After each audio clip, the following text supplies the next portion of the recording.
Good morning Chandrani. ఈరోజు మనం దీర్ఘ చతురస్రం రెక్టాంగిల్ అంటే ఏంటి, వైశాల్యం అంటే ఏంటో చక్కగా నేర్చుకుందాం. చూడండి, దీర్ఘ చతురస్రం అంటే ఇది ఒక పోలిగాన్ అంటే ఒక బహుభుజి, మరియు ఇది క్వాడ్రిలేటరల్ అంటే చతుర్భుజం. దీర్ఘ చతురస్రంలో ఎదురెదురు భుజాలు పొడవులు సమానంగా ఉంటాయి. ఈ భుజం పొడవు ఈ భుజం పొడవు సమానంగా ఉంటుంది. ఈ భుజం పొడవు ఈ భుజం పొడవు సమానంగా ఉంటుంది. ఇది మొదటి కండిషన్. రెండవ కండిషన్, ఇక్కడ 4 అంతర కోణాలు ఏర్పడతాయి. ప్రతి అంతర కోణం కూడా 90 డిగ్రీలు అనేది ఉంటేనే అది దీర్ఘ చతురస్రం. ఈ పొడవు గల భుజాన్ని పొడవు లెంత్ ఎల్, ఈ పొట్టి భుజాన్ని వెడల్పు బ్రెడ్త్ బి అని అంటారు. ఇప్పుడు మనం దీర్ఘ చతురస్రం యొక్క వైశాల్యం అంటే ఏంటో చూద్దాం. చూడండి, ఇక్కడ ఈ లోపల ఆక్రమించే ఈ ప్రదేశాన్నే వైశాల్యము, విస్తీర్ణము, ఏరియా అని అంటారన్నమాట ఈ ప్రాంతాన్ని. మరి ఈ వైశాల్యాన్ని ఎలా కనుక్కోవాలో చూద్దాం.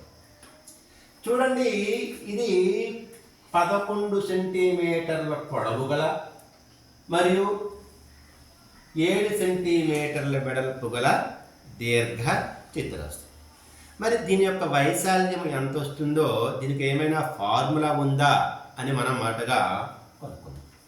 చూడండి, ఇక్కడ ఇది 1 సెంటీమీటర్ పొడవు 1 సెంటీమీటర్ వెడల్పు గల అది చదరం. ఇది చదరపు సెంటీమీటర్ అంటారన్నమాట. ఆ చదరాన్ని చదరపు సెంటీమీటర్ అని అంటారు. అలాంటి చదరపు సెంటీమీటర్లు ఈ దీర్ఘ చతురస్రంలో ఎన్ని పడుతున్నాయో ఒకసారి చూద్దాం. 1 2 3 4 5 6 7 8 9 10 11 12 13 14 15 16 17 18 19 20 21 22 23 24 25 26 27 28 29 30 31 32 33 34 35 36 37 38 39 40 41 42 43 44 45 46 47 48 49 50 51 52 53 54 55 56 57 58 59 60 61 62 63 64 65 ఇలాగ వేసుకుంటే మనకి 77 చదరపు సెంటీమీటర్లు పెట్టాయి. మరి ఈ విధంగా ఈ చదరపు సెంటీమీటర్లని వేసుకుంటే మనకి టైం చాలు. మరి దీనికి ఏమైనా ఫార్ములా ఉందంటే చూడండి, మనకి ఎంత రావాలి? యాక్చువల్గా 77 చదరపు సెంటీమీటర్లు రావాలి. సింపుల్గా ఈ పొడవు 11 సెంటీమీటర్లు, వెడల్పు 7 సెంటీమీటర్లు, 11 77 సెంటీమీటర్. అంటే ఒక దీర్ఘ చతురస్రం యొక్క వైశాల్యం కనుక్కోవాలంటే ఈ పొడవుని వెడల్పుని గుణకారం చేయాలి.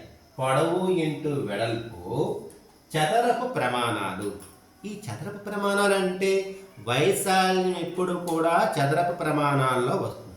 ఇక్కడ సెంటీమీటర్లు ఇస్తే చివరిలో చదరపు సెంటీమీటర్లని, ఒకవేళ మీటర్లు ఇస్తే చదరపు మీటర్లని, లేకపోతే ఒకవేళ అడుగులు ఇస్తే చదరపు అడుగులు అనేది మనకి వస్తుంది. ఇంకా చూడండి, A equal to L into B. ఇక్కడ చిన్న కాన్సెప్ట్ చూడండి, సెంటీమీటర్ వైశాల్యం విస్తీర్ణమును చదరపు ప్రమాణాల్లో తెలపాలి. చూడండి, సెంటీమీటర్ ఇంటూ సెంటీమీటర్ని సెంటీమీటర్ స్క్వేర్ అని రాసుకోవచ్చు, లేకపోతే చదరపు సెంటీమీటర్ అని రాయొచ్చు. అదే మీటర్ ఇంటూ మీటర్ని మీటర్ స్క్వేర్ అని రాయొచ్చు, లేకపోతే చదరపు మీటర్ అని రాయొచ్చు. Okay, thank you.